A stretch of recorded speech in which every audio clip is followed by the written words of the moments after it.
Muy buenos días, amigos y hermanos, ¿cómo están? Seguramente a muchos nos ha pasado que cuando iniciamos la lectura de la Biblia, llegamos a esos pasajes en donde se habla de muerte, en donde Dios da instrucciones a su pueblo que acabe con otras personas. Y uno se pregunta, ¿por qué tanta crueldad? ¿Por qué Dios ordena matar hombres y mujeres? Bueno, el pasaje que leeremos hoy es un ejemplo de esto y trataremos de responder esta pregunta. Voy a leer para ustedes en Josué capítulo 8, la última parte del capítulo, versículo 24 hasta el 35. Dice así: Después de que los israelitas terminaron de matar a filo de espada en el campo y en el desierto a todos los guerreros de Jai que habían salido a perseguirlos, regresaron a la ciudad y del mismo modo mataron a todos los que quedaban. Ese día murieron todos los habitantes de Jai, como 12,000 hombres y mujeres. Josué mantuvo extendido el brazo con el que sostenía su jabalina hasta que el ejército israelita exterminó a todos los habitantes de Jai. Y tal como el Señor había mandado, el pueblo se quedó con el botín de guerra y todo el ganado. Luego Josué incendió la ciudad, reduciéndola a escombros, como permanece hasta el día de hoy. También mandó ahorcar en un árbol al rey de Jai y ordenó que dejaran su cuerpo colgado hasta la tarde. Al ponerse el sol, Josué mandó que bajaran el cuerpo del rey y lo arrojaran a la entrada de la ciudad. Asimismo pidió que se amontonaran piedras encima del cadáver, y ese montón de piedras permanecen hasta el día de hoy. Entonces Josué levantó en el monte Ebal un altar al Señor Dios de Israel, tal como Moisés, siervo del Señor, había ordenado a los israelitas. Lo levantó de acuerdo con lo que está escrito en el libro de la ley de Moisés, un altar de piedras sin labrar, es decir, que no habían sido trabajadas con ninguna herramienta. En él ofrecieron holocaustos y sacrificios de comunión al Señor. Ahí, en presencia de los israelitas, José escribió en tablas de piedra una copia de la ley que Moisés había escrito. Todos los israelitas, con sus jefes oficiales y jueces, estaban de pie a ambos lados del arca del pacto, frente a los sacerdotes levitas que la cargaban en hombros.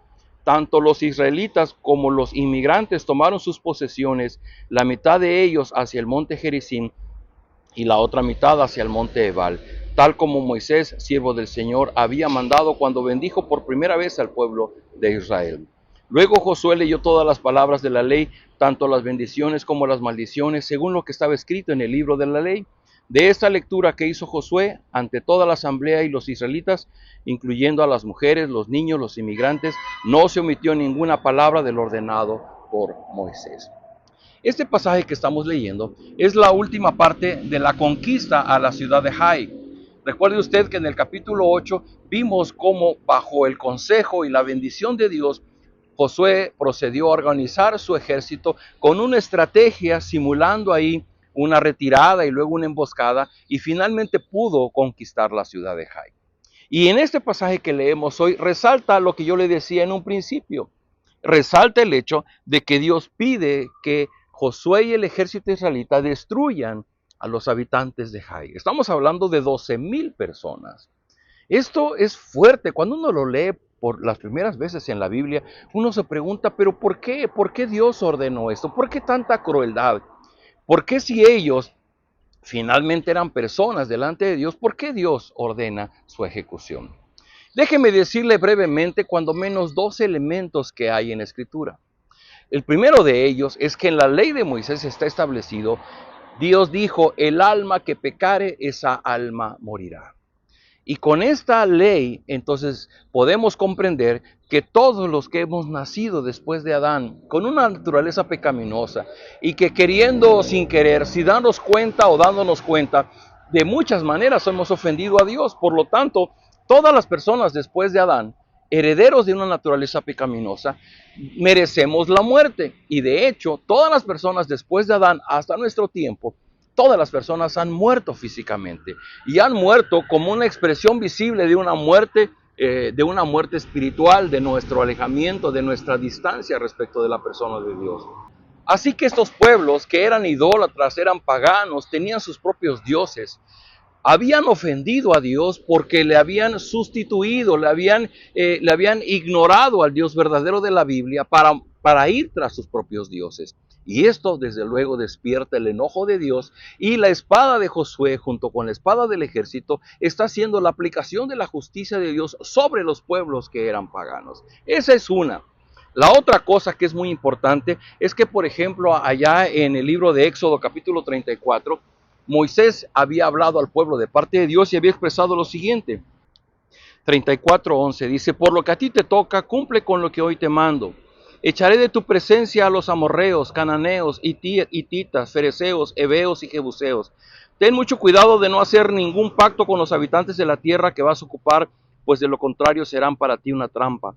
Derriba sus altares y haz pedazos sus piedras sagradas y sus imágenes de la diosa Aserá. No adores a otros dioses, porque el Señor Dios es muy celoso. Dios estaba previendo que de alguna manera su pueblo pudiera tomar las prácticas idólatras de estos pueblos paganos. Y lo mejor que Dios podía hacer era sacar a esas personas definitivamente del territorio que estaban ocupando, para que cuando su pueblo entrara en él, su pueblo se mantuviera fiel. Esto en congruencia con lo que Dios le ordenó allá en los 10 mandamientos en Éxodo 20, las tablas de la ley que le entregó a Moisés, donde dijo: no tendrás dioses ajenos delante de mí, no te harás imagen de nada que esté arriba en el cielo ni abajo en la tierra.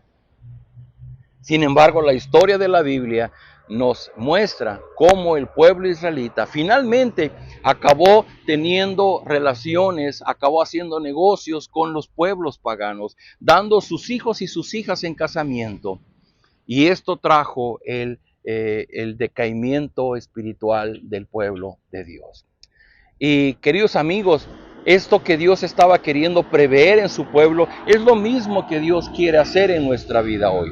Cuando leemos estos pasajes, número uno, deberíamos de tomar en serio nuestra desobediencia ante Dios. Saber que cada vez que nosotros ignoramos a Dios, no somos agradecidos, no le honramos, no le adoramos, seguramente estamos honrando y adorando a cualquier cosa y a cualquier persona en nuestro camino. Eso es la idolatría misma. Sustituir nuestro amor y nuestra adoración a Dios con nuestro amor y nuestra adoración a las cosas y a las personas que nos rodean.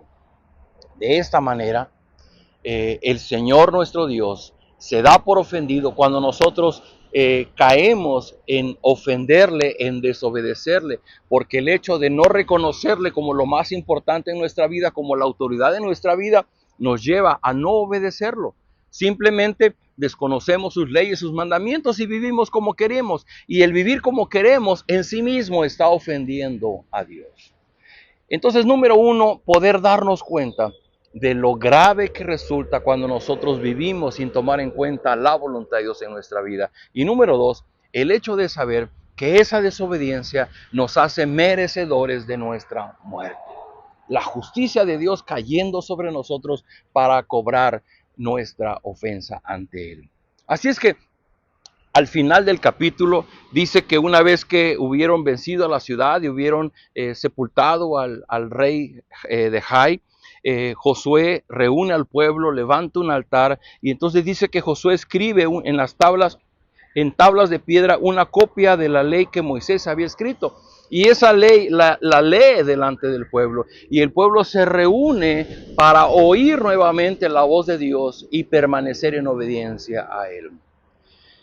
Queridos amigos, queridos hermanos, si algo tiene importancia hoy día para que nosotros podamos vivir en nuestra mejor condición obedeciendo a Dios, es que primero vayamos a la ley de Dios, la escudriñemos con cuidado, aprendamos de ella para conocer qué es lo que Dios demanda de nosotros. Y entonces que podamos disponernos a vivir en obediencia y dándole la gloria y la honra que solamente Él merece.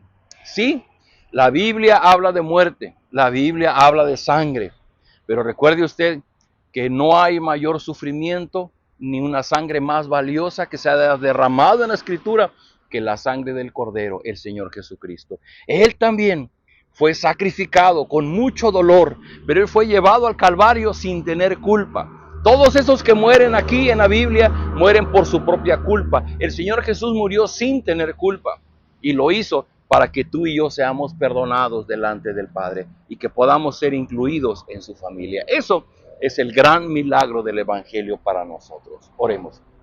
Bendito Padre, gracias por tu amor, gracias por tu bendición, gracias por el Señor Jesucristo, que Él sufrió violencia, sufrió agresión y sufrió derramamiento de sangre sin tener justificación para aplicárselo a Él. Y lo hizo para que nosotros seamos redimidos y salvados. Gracias por incluirnos en tu familia. Ayúdanos, Señor, que cuando leamos estos pasajes, nuestro corazón pueda estar expectante y sensible a lo que significa nuestro pecado delante de ti. Que el ofenderte no es algo fácil, no es algo sencillo, tiene serias consecuencias que son consecuencias que acaban con nuestra vida.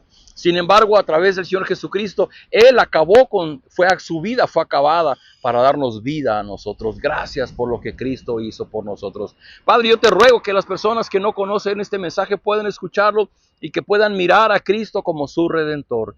Te lo ruego en nombre de Jesús. Amén. Amigos, nos vemos el día de mañana.